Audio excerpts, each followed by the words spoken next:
Hey y'all, I'm McBride Jameson, and when I was put to the task to introduce Kathryn Smothers, I had no idea where to begin.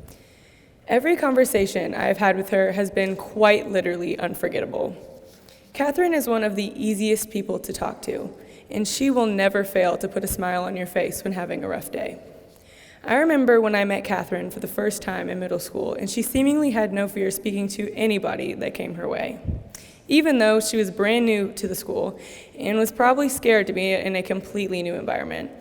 I quickly learned that day that she not only knows how to talk to absolutely anyone, no matter what the conversation is, but can also relate to you on anything. Whether it's school, sports, time management, or anything, Kathryn is full of wisdom.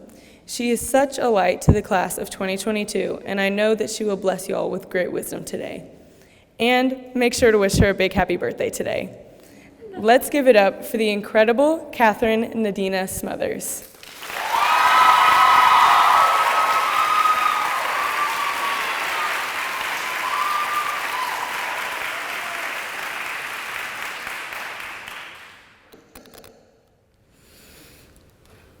In middle school, I ran track, so I made a cheer for my fellow runners.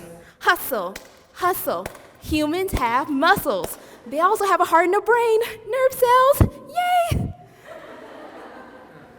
Now, as embarrassing as that cheer was, it's true. We all have muscles, a heart, a brain, and nerve cells. Right now, under our rib cages, slightly to the left of our sternums, in between our lungs, is a beating heart. Leaving the left side of our heart are arteries that carry oxygen-rich blood.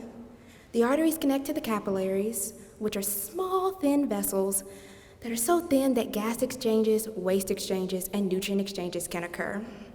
Then the capillaries feed into the veins. The veins carry the waste-filled, low-oxygen blood to the right side of the heart. The blood is oxygenized and then continues through that cycle. Speaking of oxygen, we have lungs. Underneath the ribcage sits our lungs, and underneath those is our diaphragm. The diaphragm rhythmically contracts to help the lungs expand. When we breathe in, our lungs expand, pulling air into our lung cavity. When we breathe out, our lungs contract, forcing air out.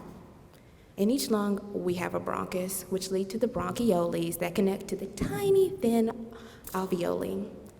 Those small alveoli are so thin that they can exchange gases with the blood vessels. Since I spoke about the lungs, I must talk about the muscles. Did you know the intercostal muscles, the muscles in between your ribs, help you breathe? On the internal side of the intercostal muscles, there is a membrane called the pleura that connects them to the parietal membrane that is on the lungs and diaphragm. So when the intercostal muscles expand and contract, the lungs move with them.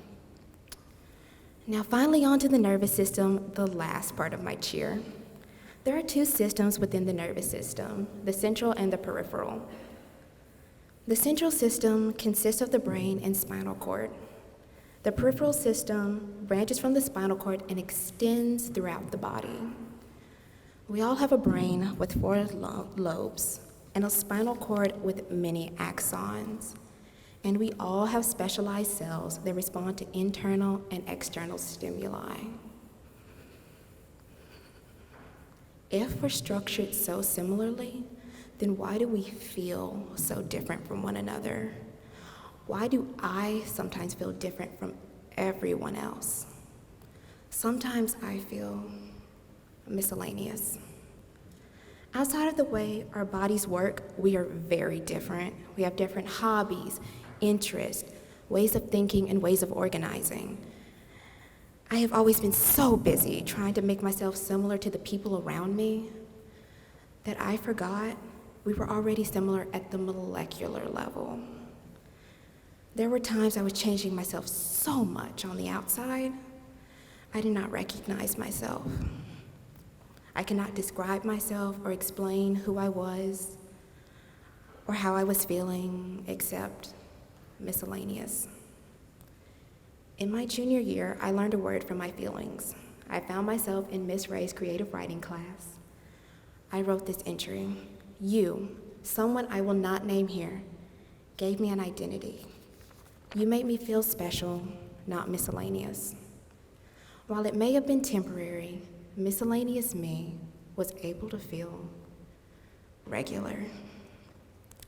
Now that I know how I feel sometimes, like a miscellaneous person, I can share how it feels. Sometimes we all get kicked off the sidewalk and have to walk on the curb or the grass or the street and get our feet soaked trying to keep up with people. That is the feeling of being a miscellaneous me.